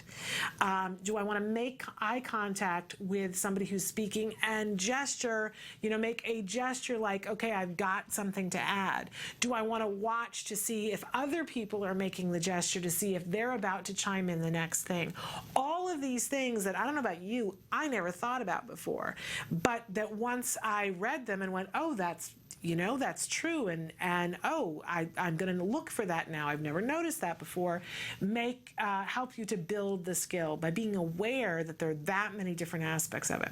So really, I think that those 3 areas of skills could potentially be of use to you. I would say that very likely the rest of skills you wouldn't want to focus on because it's things that you're already behind your child. But for those 3 areas, the executive functions, which is going to be able to help with some of the studying skills and being able to plan and complete a task and be able to be on time with a deadline, very, very helpful. And sometimes the cognition curriculum is also key in all of that. So all of that available in the skills program for you if you've got a high-functioning college student. Okay, I'm having a hat flash in the last few minutes of the show. So excited about tomorrow. Ask Dr. Doreen in the first hour, and then in the second hour, Let's Talk Autism with Shannon and Nancy. Nancy Allspaw-Jackson will be joining me. And our special guest tomorrow via Skype, Dr. Andrew Wakefield. If you have questions for any of those people, you want to make sure that you're writing those in as soon as possible. Before we leave you today, I have to stop and remind you that we're taking part in a study.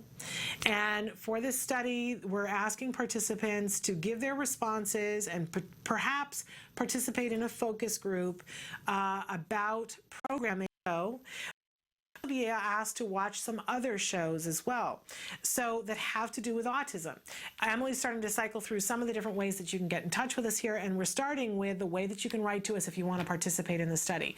We only need people who want to watch the show on Roku or that want to watch the show on their Android tablets. That's what we're looking for in this particular group. So if you want to participate, please write to us as soon as possible. If you don't have a Roku, but you'd like to be watching it on Roku, we still have a few of them left. We've had some people write in this morning, but we still have a handful of them left. Write in and we will give you a free Roku so that you can participate in the study, but we only have a few left, so you got to write in as soon as possible. And it will be very easy. The study is starting. You know, if you're watching the show, it basically means doing what you're already doing and watching some all great shows. So I hope that you will participate in that.